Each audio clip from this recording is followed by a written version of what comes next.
came across this video the other day of a guy by the name of CAR.MINE. He has a channel here on YouTube, has 163,000 subscribers, and he actually benefited very well back in December with what he claims is a $130,000 day trading profit just in the month of December alone. However, he comes back and he says, at least in the thumbnail, he says that he has a $31,325 loss in the market. I believe it started in January, but I want to take a look at what he says and kind of let him tell the story. Before we start, though, remember to leave a like, subscribe, and hit the notification bell for more. CAR.MINE, if you're watching this, all love. I'm just curious about your journey and what exactly happened here. I did kind of watch some of this video, but I kind of want to just kind of go through it and just kind of bounce off my takes as to what he says here. So let's take a look now. All right, well, market coming up with my plans, coming up with my scenarios, watching the market on a daily basis, doing the things that I normally would always do. And to start the year, we're 8 days in, I'm 0 for 8 on trading setups. I cannot buy a winning trade. It seems like everything that I'm doing, I'm losing. It's completely wrong analysis, and every single thing that I think of, or every single thing that goes through my mind, or the trades that I place, is just completely wrong. Now, it definitely gets to me mentally, and I'm sure everybody watching this has gone through a period of drawdown, went through a period of losing excessive amounts in a row. Maybe you go through a larger losing streak, whether it be smaller dollar amounts, but you're losing consecutive trades over and over, and you're freaking out. You're like, I suck at this. I should quit trading. This is the worst feeling ever. What do I do next? Now, for me, where my head is... I will say, by watching this video, he said he actually took a trip, I believe, to Hawaii. Kind of get his head straight, whatever. All good. That's kind of one of the things that I would, say if you were really just on this sort of loss, is just take a step back. I get it. You went to Hawaii, all that. And he says himself, the market has completely changed, obviously, since December. The market is ever changing. It's changing every single second of every single day, essentially. Where we're at, it's always, minute by minute, it is changing rapidly. And CAR.MINE does say, and he takes full accountability in the sense that he did not recognize these changes to the market. And I give him credit for being honest. I mean, it takes a lot to make an entire channel based on day trading or investing or whatever he's doing, and then say, I suck right now. And he's saying it, and he's being open and honest about it, which I actually really do appreciate, and I totally respect. So let's let him continue a little bit on here. Drawdown, if you've experienced you getting in your own head and not knowing what to do or how to get out of this rut, especially mentally, this is going to be a perfect, just unedited, unscripted, just me speaking to you like you're in the room, sitting together. And just for transparency, you can see me, I'm in a rut right now, how I'm going to get out of this rut and what I'm going to do to basically get out of this drawdown or this losing streak. So first things first, why do drawdowns form? Two main reasons to this. Now, I guess this kind of goes with the foundation of trading is having a consistently repeatable trading strategy. I stress this on all my lessons, all my videos. The foundation to successful trading is having something that you can consistently repeat on a daily basis. Now, okay, so obviously, day trading, obviously one of the key points he's saying is obviously to just keep your head straight, have a daily routine, just keep going with that routine and don't try to stray away from it. Really keep they call them rules, really. Like stick to your rules essentially when you're day trading is what he's trying to say, I believe. Months you lose. But the concept here is having a strong foundation of something that is consistently repeatable. For me, it's just raw organic price action using support, resistance, supply, demand, and then confirming my trades via the order flow, whether that be a depth of market, a footprint chart, a volume profile, heat map, time and sales, any tool that validates my level of interest. Now, that's my repeatable, consistent trading strategy. This is so important, whether you're in drawdown, whether you're a new trader, experienced trader. Having this foundation is essentially your backbone. Now, if you're watching this video, you're listening to me speak, and you don't have a core foundation, something that you can consistently repeat. Consistently repeat is where profitability comes from. Once you have this, it's the backbone. Okay, so he's basically saying what you should do.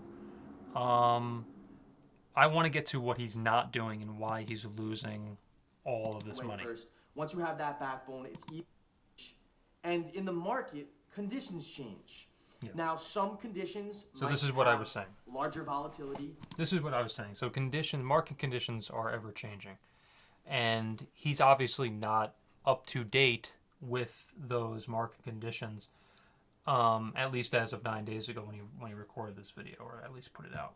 Some conditions might be a lot slower, and price action's moving very, very slow, and it's taking a while for a move to develop. Now, looking back at a lot of my trades, a lot of my losses, and I'm sure a lot of you watching this can relate to this, a lot of issues occur in losses, in terms of losses, with failure to adapting to current market conditions. Mm-hmm. The way the market is right now, especially in the new year, and I kind of felt this way, I would say, from Christmas to right now. I'm recording this, I think, on January 7th or January... Yeah, I mean, if anybody follows the market, they know that it's right around Christmas, and then it kind of continued all the way until some part of January. The exact date kind of is a little vague, or a little, hazy, I guess. But that's not the point. The point is that the market did change. If anybody's following the market, everybody saw what happened. 8th. So he says January 8th, I guess. Sounds about right. Noticed that the conditions have significantly changed. Mm-hmm. There's a lot of volatility. Yeah. We're getting, especially on the S&P 500, because that's the main instrument that I trade. Yeah. We're seeing quick moves up that get completely sold into and move all the way back down. We're seeing large... He's right about this. Larger ranges with volatility that's kind of unpredictable or unexpected. Yeah. And this is due to a very thin book on the S&P 500. On the order book, the current depth is around 40 to 50, maybe 60 on a high end of inside bid or inside offers. So the book that I've been witnessing on a daily basis has been extremely thin, which means less volume is needed for the market to move violently and aggressively and sporadically than it normally would with a thicker book. It takes less volume in terms of volume by price to move the market in a sporadic, unpredictable manner than it does with a much thicker book. Call it consistent 80 to 100 lots per bid or per offer, let's just call it, and just to make it simple. So with this in mind, the conditions, what I've been recognizing, has changed. Now, if I continue to do what I was doing a month ago or 2 months ago without adapting to these conditions, this is where my struggle is coming from, and this is where a lot of traders' struggles come from, is the failure to adapt to different market conditions. That's it. Failure to adapt to certain market conditions. If there's a failure to adapt to certain market conditions, you are going to lose a bunch of money, potentially in the stock market, especially when you are day trading or swing trading, okay? At least in the short term, okay? Obviously, he says, ROS.ATO says that he normally trades the S&P 500. And, that's something that a lot of people, a lot of day traders have done themselves, because the S&P 500 potentially is less volatile in bullish times. Of course, every single stock that you invest in or try to day trade or whatever is volatile. There's always conditions in the market that can make things extremely difficult for you, potentially. Especially if you're not paying attention to what the market is doing.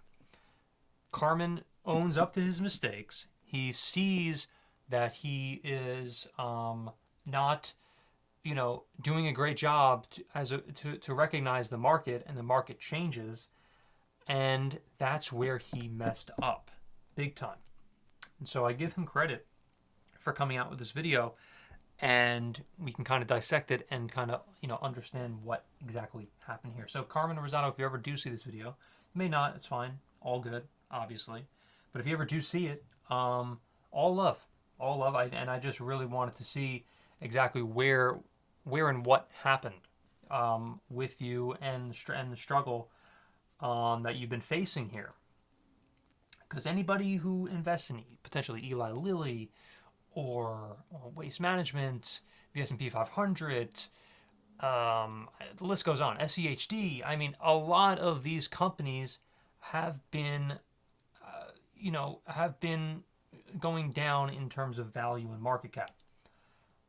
Just since around like Christmas time, all the way up until like January 8th, where there's some, pullback, and there's some like pushing toward a better, or a different market, I should say, different market conditions since like January 8th or whatever, whenever it started. Of course, every single stock, every single, like Eli Lilly just had a pullback, but I mean, that's beside the point. I just wanted to see, like Carmen, what he said here. So if you like this, remember, leave a like, subscribe, and hit the notification bell for more. Thank you so much for watching, everybody, and hopefully I'll see you in the next video.